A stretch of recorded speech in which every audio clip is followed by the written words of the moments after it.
Cumprimentos cordiais a todos que nos assistem. Estamos iniciando hoje nossa viagem virtual, acompanhando o imperador Dom Pedro II em sua histórica viagem a Minas. Viagem que durou 36 dias, de 26 de março a 30 de abril de 1881. Nesta visita, Dom Pedro fez-se acompanhar de ilustre comitiva que incluía a imperatriz Dona Teresa Cristina, altos membros do governo, políticos, cientistas, homens de letras e uma boa equipe de apoio. Ele partiu do Rio de Janeiro de trem da estação da Quinta da Boa Vista às 6 horas, chegando em Barbacena às 16h15, onde permaneceu de 26 a 28 de março, quando prosseguiu viagem com destino a Carandaí e a Conselheiro Lafayette, antiga Queluz. Sobre a visita a Barbacena, falará para nós a professora doutora Ângela Maria Rodrigues Laguardia, barbacenense e grande estudiosa da história de sua terra natal e região, além dos altos estudos no campo da literatura, como veremos a seguir. Ângela é doutora em estudos portugueses pela Universidade Nova de Lisboa e mestre em teoria da literatura pela Universidade Federal de Minas Gerais. Possui o curso de especialização em literatura brasileira pela Pontifícia Universidade Católica de Minas Gerais e graduação em letras pela Universidade Presidente Antônio Carlos de Barbacena, onde também atuou como professora de literatura, teoria da literatura, no curso de letras e língua portuguesa, nos cursos de comunicação social, ciência da computação e administração. Foi professora de literatura no ensino médio do Colégio de Aplicação da mesma instituição e do Centro Educacional Brasileiro. Atualmente é investigadora do Centro de Literaturas e Culturas Lusófonas e Europeias da Faculdade de Letras da Universidade de Lisboa, CLEPU. É investigadora do projeto Portugueses de Papel, pesquisadora do grupo de pesquisas Mulheres na Edição, Cefet, e membro do grupo de pesquisas Letras de Minas, Mulheres em Letras, da Faculdade de Letras da Universidade Federal de Minas Gerais. É membro efetivo da Academia Barbacenense de Letras, ocupando a cadeira número 1, cujo patrono é o padre mestre José Joaquim Correia de Almeida.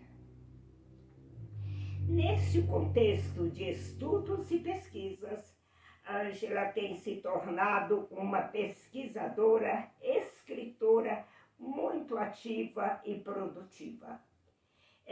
É autora, dentre outras, das obras Fazes Me Falta, de Inês Pedrosa, uma alegoria contemporânea da saudade, e também de Aproximações, Clarice Lispector e Inês Pedrosa, essa última obra publicada em Lisboa em 2017. Possui diversos artigos em antologias, periódicos, revistas e sites acadêmicos do Brasil e de Portugal. As suas pesquisas incluem sempre mulheres de letras, ou seja, escritoras, poetas, cronistas, romancistas, contistas, articulistas historiadoras, etc, etc.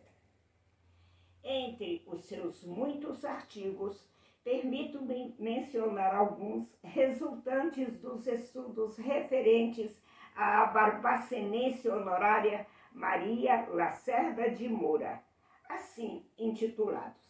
Abro aspas. Maria Lacerda de Moura e Miguel Bombarda. Perspectivas da Ciência no Limiar do Século XX, publicado em 2012. Novamente, aspas, Maria Lacerda de Moura e Ana de Castro Osório. Correspondência em trânsitos atlânticos e femininos. Fecho aspas, 2013. Aspas, a educação intelectual da mulher.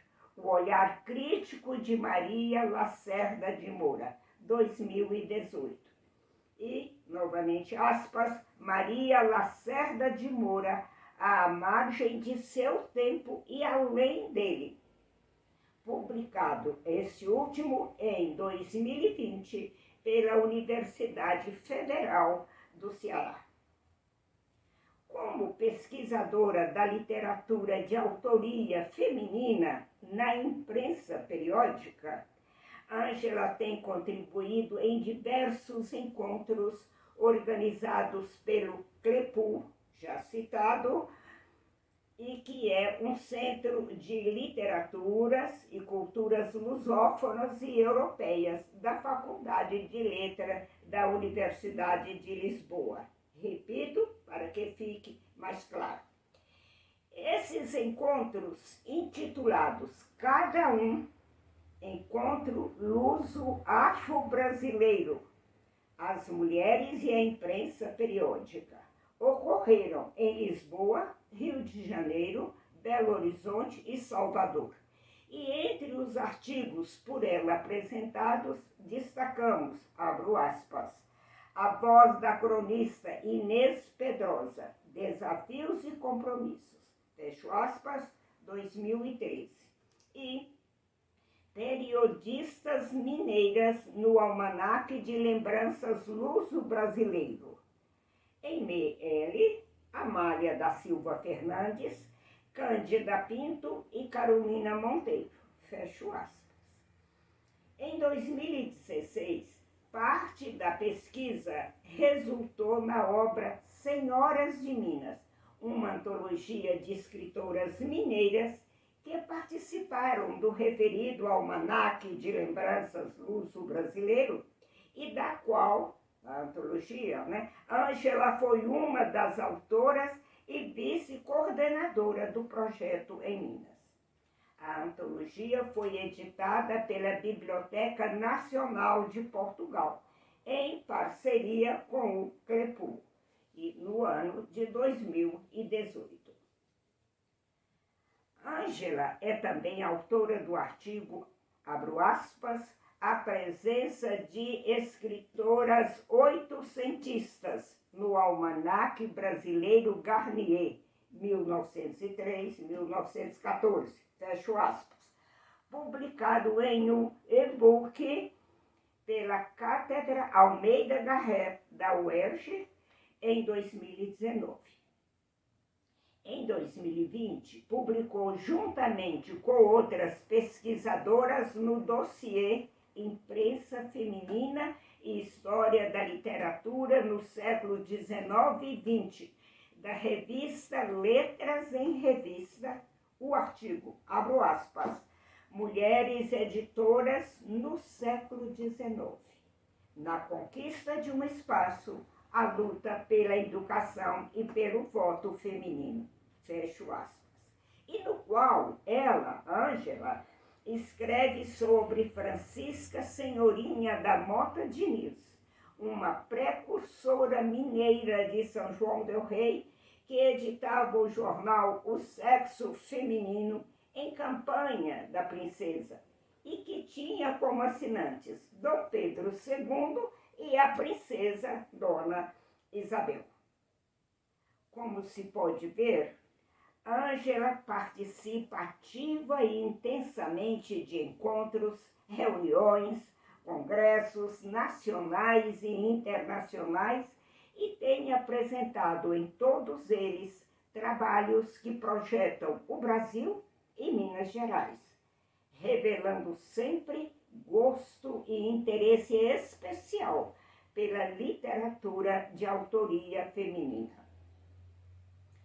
Assim é que, quando convidada para integrar o corpo de associados do Instituto Histórico e Geográfico de Minas Gerais, disse-me receber o convite com muita honra e alegria, porque vislumbrava com ele uma preciosa oportunidade de colaborar com o nosso instituto, aprofundando estudos sobre a história da literatura mineira de autoria feminina. É por isso que me permito profetizar. Isso acontecendo, e Deus o queira, o estudo se constituirá em obra de peso para a história de Minas, particularmente no que se refere à história da literatura mineira de autoria feminina.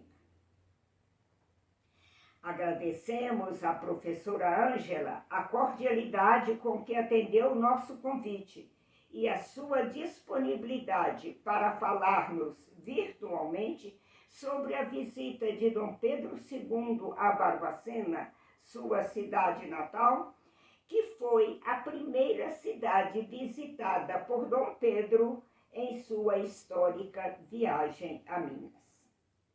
Sei que muito apreciaremos a sua fala e com ela muito nos enriqueceremos. Professora Ângela, seremos todos ouvidos e atenção. E agora tenho o prazer de passar-lhe a palavra. Muito obrigada.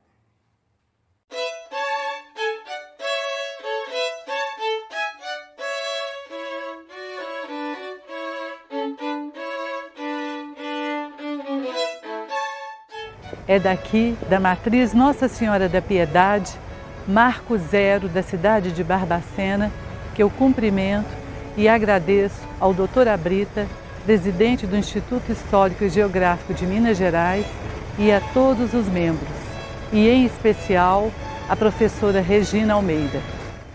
Às 6 horas da manhã, o trem especial da Estrada de Ferro Dom Pedro II parte da estação de São Cristóvão, no Rio de Janeiro, em direção à então província de Minas, com o imperador, a imperatriz Dona Teresa Cristina, a sua dama de honra, Maria Cândida Araújo Viana de Figueiredo, e sua comitiva, o vereador-mor José Caetano de Andrade Pinto, o camareiro-mor Barão de Nogueira da Gama, o médico pessoal do imperador Barão de Maceió, o conselheiro José Rodrigues de Lima Duarte, ministro da Marinha, o conselheiro Manuel Buarque de Macedo, ministro da Agricultura, Comércio e Obras, além de engenheiros e criados. Junto a esta comitiva estavam jornalistas correspondentes do Jornal do Comércio, O Cruzeiro e Gazeta de Notícias, e outros jornalistas que durante o percurso seriam integrados ao grupo. Outros nomes importantes estavam presentes no trem, apesar de não acompanhar a comitiva, como José Antônio Saraiva, chefe do governo e ministro da Fazenda, Manuel Pinto de Souza Dantas, ministro da Justiça, Francisco Homem de Melo, depois Barão Homem de Melo, e Martinho Álvares da Silva Campos, presidente da província do Rio de Janeiro e neto da grande matriarca mineira, Dona Joaquina de Pompéu. O trem para na estação de Barra do Piraí, em um entroncamento onde a estrada de ferro Dom Pedro II se divide em 2 ramais, sendo que um segue para São Paulo e outro para Minas. E ali, Dom Pedro II e sua comitiva almoçam, e os ministros e o presidente da província do Rio de Janeiro retornam para a corte. A viagem imperial continua pela Serra da Mantiqueira até chegar à estação ferroviária de Barbacena, às 4h15, a primeira parada de Dom Pedro II em visita a Minas. É a partir daqui que vamos falar sobre os espaços visitados por Dom Pedro II a nobre e muito leal cidade de Barbacena, assim titulada por Dom Pedro I em 1823. E faremos isto através das fotografias da época, dos artigos publicados nos periódicos e percorrendo alguns dos lugares relacionados à sua passagem por Barbacena, 140 anos depois.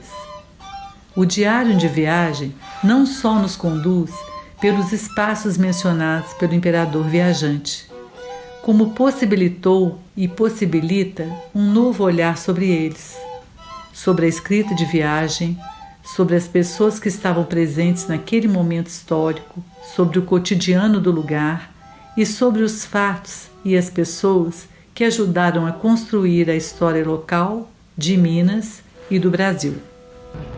É a partir daqui, da estação ferroviária de Barbacena, que vamos visitar e falar sobre os locais que Dom Pedro II percorreu em nossa cidade, a muito nobre e leal cidade de Barbacena, assim intitulada por seu pai, Dom Pedro I, em 1823. A estação ferroviária de Barbacena foi inaugurada em 27 de junho de 1880, sob a administração do engenheiro Herculano Veloso Ferreira Pena, e fez parte da primeira linha a ser construída pela Estrada de Ferro Dom Pedro II, cujo primeiro trecho havia sido entregue em 1858, alcança a Barra do Piraí em 1864, atinge o Juiz de Fora em 1875 e depois Barbacena. A estação foi demolida em 15 de novembro de 1931, quando foi inaugurada a atual estação, construída pela firma Dolabella, Portela e Companhia. Daqui saía, desde 1910, um dos mais antigos entroncamentos da linha do Paraupeba, da antiga Estrada de Ferro Oeste de Minas. Em 1883, o padre poeta barbacenense José Joaquim Corrêa de Almeida publica o livro Notícia da Cidade de Barbacena e seu município, que resulta em seu ingresso no Instituto Histórico e Geográfico Brasileiro como membro correspondente em 1894. Nesta obra, ele explica que até junho de 1882, portanto um ano após a visita do imperador, não havia recenseamento recente da população aqui presente. E, segundo ele, cito, nos últimos, como consta no almanaque da província dos anos anteriores, dá 5.200 almas à cidade e 42.000 ao município. Depois disso, a via férrea tem aumentado consideravelmente a população, com alguma oscilação.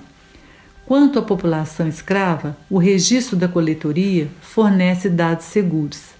Até o dia 30 de junho deste ano, 1882, existiam no município de Barbacena 8.828 escravos, sendo 5.002 do sexo masculino e 3.826 do feminino. Fecha citação.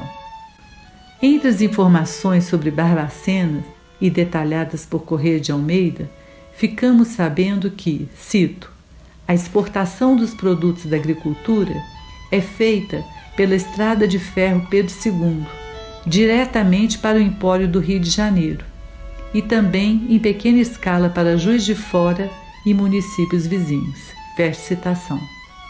Através desse arguto observador de sua província, também podemos aquilatar como era a cidade que Dom Pedro II encontrou naquela visita de 1881, ano em que Padre Mestre também publica o seu poema heróico satírico intitulado República dos Tolos.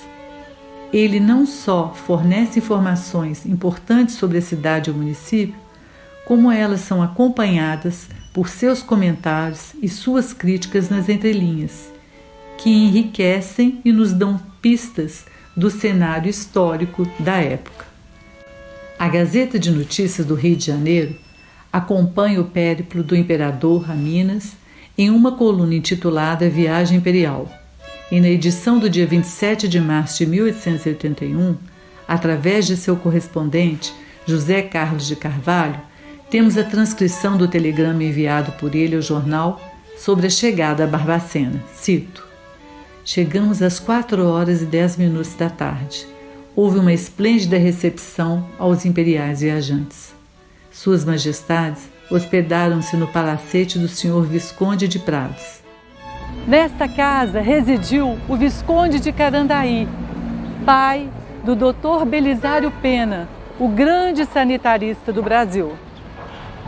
No interior da casa do Visconde de Carandaí, pai de Belisário Pena, nós encontramos o último resquício da casa do Conde de Prados, uma cantaria em pedra-sabão.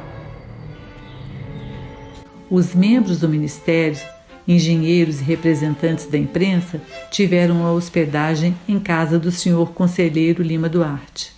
Amanhã será feita a excursão ao Montimário. Fecha citação. A edição do dia seguinte publica uma carta do mesmo jornalista e discorre sobre mais alguns detalhes da chegada. Cito: não houve chapa alguma das indicadas no Código das Recepções Imperiais que não fosse usada e abusada com fartura. Por parte de Sua Majestade, o Imperador, também houve generosa correspondência. O seu inalterável programa começou rigorosamente observado desde o começo da jornada.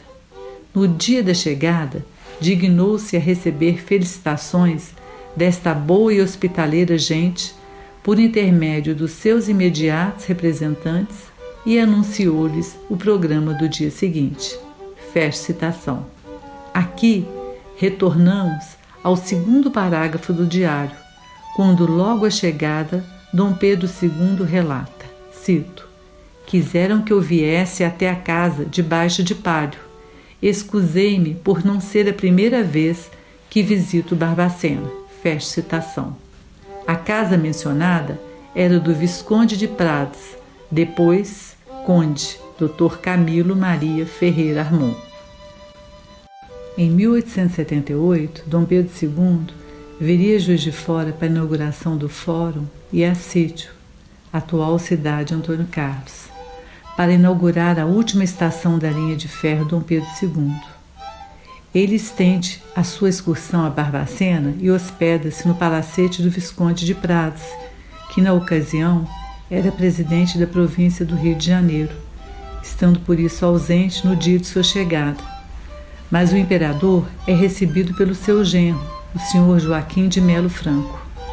O Visconde iria, depois, acompanhá-lo à sua primeira visita ao Montimário, sendo que antes, em 1877, o Conde D havia estado no local.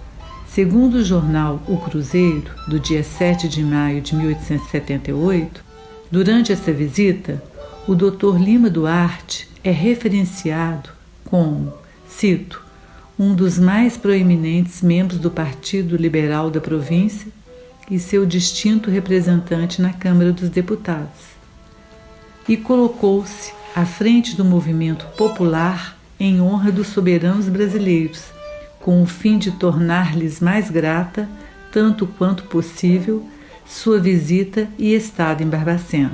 Fecha citação. O artigo menciona também o encontro de Dom Pedro II com o padre Mestre Correia e o oferecimento de uma de suas obras ao imperador, e faz referência aos lugares e às pessoas que ele conheceu em Barbacena em 1878. Isto não só nos permite compreender mais profundamente o seu diário, como traçar uma linha do tempo referente às suas estadas na cidade. É pertinente lembrar também que as duas figuras históricas, Camilo Ferreira Armon e o padre Mestre Correia de Almeida, participaram ativamente da Revolução Liberal de 1842 em Barbacena. E nas palavras de Correia de Almeida, no livro já citado, lemos, cito: Barbacena, berço e até certo tempo centro genuíno do Partido Liberal de Minas, foi o ponto escolhido em que rebentou a rebelião mineira a 10 de junho de 1842, sendo então aclamado seu presidente, o coronel José Feliciano Pinto Coelho da Cunha, posteriormente barão de Cocais. Fecha citação. Naquele mesmo ano, Camilo Ferreira Armon, o Visconde de Prados, editava o jornal Eixo da Razão, que havia fundado em 1840, um periódico que defendia as causas liberais e trazia a seguinte epígrafe, cito: todo reino dividido contra si será desolado. Camilo Ferreira Armon, Visconde de Prados, nasceu em Barbacena, era filho de Marcelino José Ferreira, barão de Pitangui, e Posidônia Leodora da Silva. Entre 1832 e 1837, cursou medicina em Paris e retorna a Barbacena em 1838, onde passa a exercer a profissão até 1850, quando morre o pai. Durante este período, seu tio, Antônio José Ferreira Armon, destina boa parte de sua fortuna a ele, mas convencido da carência de um hospital na cidade, ele abre mão da fortuna e propõe ao tio a construção do hospital. Porém, cito, ele não só idealiza a construção, mas como testamenteiro do tio, incumbiu-se da edificação e apuração dos recursos para a montagem e manutenção do hospital. Fecha citação. Hoje, atual Santa Casa de Misericórdia. Além da profissão de médico, ele foi juiz de paz e presidente da Câmara Municipal de Barbacena e teve grande atuação política, sempre ligada aos liberais. Foi deputado à Assembleia Geral durante 4 legislaturas e presidente da província do Rio de Janeiro em 1878. Em 1879, foi nomeado conselheiro de Estado e em 1881 foi promovido a Conde de Prados. Segundo Edna Rezende, em sua dissertação, que recupera muitas informações sobre a vida e a trajetória do Conde de Prados, a partir da leitura de seu testamento e a investigação de sua genealogia, testamento que se encontra aqui no Arquivo Histórico Municipal Altair Savassi, cito: o futuro Conde de Prados não se limitou à administração de suas fazendas e negócios, nem ao exercício da atividade política. Interessou-se também pela ciência, dedicando-se à botânica, correspondendo-se com cientistas estrangeiros, como von Martius, preocupando-se em acumular uma volumosa biblioteca. Dedicou-se na área científica, sobretudo à astronomia, assessorando Emmanuel Lier, fundador do Observatório Nacional, a quem sucedeu no mesmo. Fecha citação. Encontramos aqui mais uma das afinidades que existiam entre o Conde de Prados e o imperador. Nós estamos no alto do Monte Mário, um dos locais de visita do imperador, da imperatriz e de sua comitiva. Daqui é possível descortinar o horizonte em suas 4 direções e avistar os municípios ao longe. Na continuidade de seu percurso na cidade, o imperador visita o Monte Mário no dia 27 de março, domingo, onde chegaria às 7h35. Na viagem anterior a Barbacena, o então Visconde de Prados, segundo o jornal O Cruzeiro, de 7 de maio de 1878, cito, que tem vasto e exato conhecimento de Minas, descortinou do Monte Mário os territórios de 14 municípios, fecha citação. Mas nesse dia, ele é acompanhado pelo Sr. Lepage, que sugere que com o uso de óculos, ser possível avistar as montanhas de Petrópolis a partir do monte. A Gazeta de Notícias traz um relato minucioso sobre o acontecimento, cito, essa pequena excursão foi, por assim dizer, um ensaio geral do grande repertório que nos está confiado e cuja exibição deve ser feita por essas vilas. Fecha citação. E continua, abre citação. O resultado não foi mau.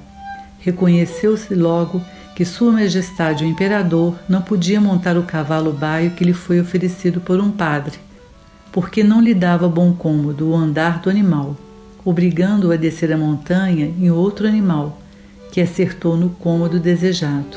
E Sua Majestade, a Imperatriz, experimentou uma liteira caprichosamente arranjada e tirada por uma parelha valente de genuínas sorocabanas. Fecha citação. O correspondente do periódico não deixa escapar nada sobre a forma dos participantes da comitiva conduzirem seus animais. Com fina ironia, ele constrói um relato pitoresco sobre a performance e a personalidade de cada um. Ângelo Agostini, caricaturista, ilustrador, crítico e proprietário da Revista Ilustrada, que também acompanhava a viagem imperial, desenha e documenta a cena da viagem e retrata a si mesmo ao lado de Pedro Luiz Pereira de Souza. Esta é a Capela da Misericórdia, onde Dom Pedro II assistiu à missa.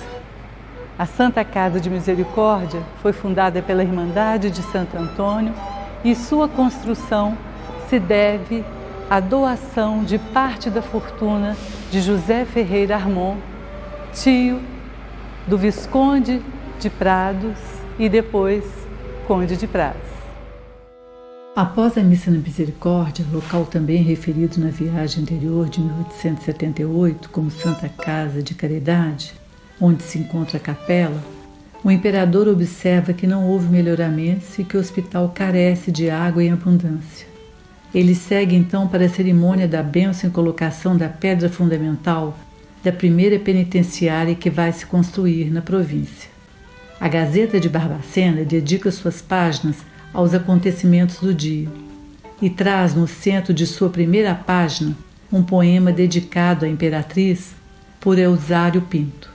Na página seguinte, um longo artigo discorre sobre a importância da construção da penitenciária e selecionamos alguns trechos. Cito: o local escolhido para a construção é o esplanado do morro denominado Misericórdia e outrora de Forca, que foi o ponto designado para as execuções capitais.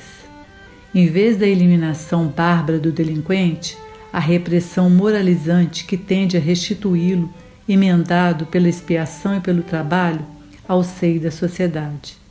É bem que esta transformação se realize na presença de Sua Majestade, o Imperador. Fecha citação.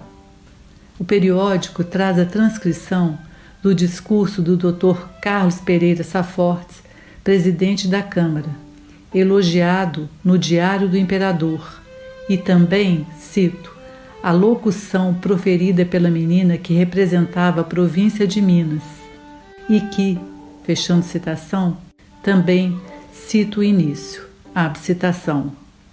Senhor, Senhora, nós, representando as 20 estrelas encastadas na vossa fulgurante coroa, as 20 províncias do majestoso Império do Cruzeiro, fomos comissionadas para vir ao vosso encontro e enastrar de flores o vosso caminho. Neste local, atual manicômio judiciário de Barbacena, Dom Pedro II, em companhia do Dr. Carlos Safortes, presidente da Câmara Municipal de Barbacena, veio assistir à bênção e o lançamento da pedra fundamental da primeira penitenciária da província. O morro, que anteriormente se chamava Morro da Forca, na época passa a se chamar Morro da Misericórdia. O local onde havia o poste das execuções foi também o local onde a pedra fundamental foi lançada. O ensino ministrado na cidade era de muito interesse para o imperador, que já visitara o Colégio Providência em 1878. No seu diário, ele relata suas impressões sobre os colégios que visita. A Gazeta de Barbacena dá notícias sobre suas arguições nos estabelecimentos de ensino. No Colégio Santa Isabel, dirigido por Dona Josefina Amália de Araújo, cito, foram arguídas as alunas Rosa Rocha e Leonina de Souza, em tradução correta do francês, análise portuguesa e doutrina cristã. Fecha citação. No Colégio Abílio Filial, de propriedade de Abílio César Borges, depois Barão de Macaúbas, ele arguiu vários alunos, mas ficou impressionado com o menino Belisário Pena. Abre citação. O aluno Belisário, de 12 anos, recitou uma bela saudação poética à Sua Majestade, com tão perfeita declamação e tão notável garbo que prendeu a atenção geral e que Sua Majestade mostrou apreciar, afagando. Fecha citação. O futuro médico sanitarista e ministro da Educação e Saúde era filho de Belisário Augusto de Oliveira Pena, barão e depois visconde de Carandaí, grande benemérito da cidade e que depois presidiria a Câmara Municipal de Barbacena. Nesta casa funcionava o Paço Municipal. Aqui estiveram Dom Pedro II em companhia do Dr. Carlos Pereira Safortes, que na época era o presidente da Câmara Municipal de Barbacena. Na ida à Câmara Municipal, o monarca demonstra sua preocupação com o orçamento destinado para o encanamento de água e chama atenção para o fato de que o secretário Cristóvão Colombo não guardava corretamente os padrões métricos. O Brasil havia adotado o Sistema Métrico Internacional em 1862, mas não tinha sido adotado completamente. A Praça da Câmara e de seu jardim também foram alvos de seu olhar de viajante e administrador, assim como a cadeia que considera ruim e que continuaria assim, de acordo com o livro de Correia de Almeida, de 1883, que assim a descreve, cito: "A cadeia é segura, mas quanto à salubridade e asseio, está em condições más. Conquanto seja verdade, não seria prudente dizer péssimas, porque iria ofender o melindre de outros municípios que as possuem incomparavelmente piores." Fecha citação. Em seguida, o imperador visita o laboratório de farmácia local do Dr. Lepage e depois o escritório das obras da Estrada de Ferro, chamando atenção para o pequeno observatório astronômico e meteorológico, e depois para a forma como o administrador ensinava os empregados a fazer medições. Seu interesse pela ciência é aqui evidenciado. Nada passa despercebido e tudo é registrado pelo imperador.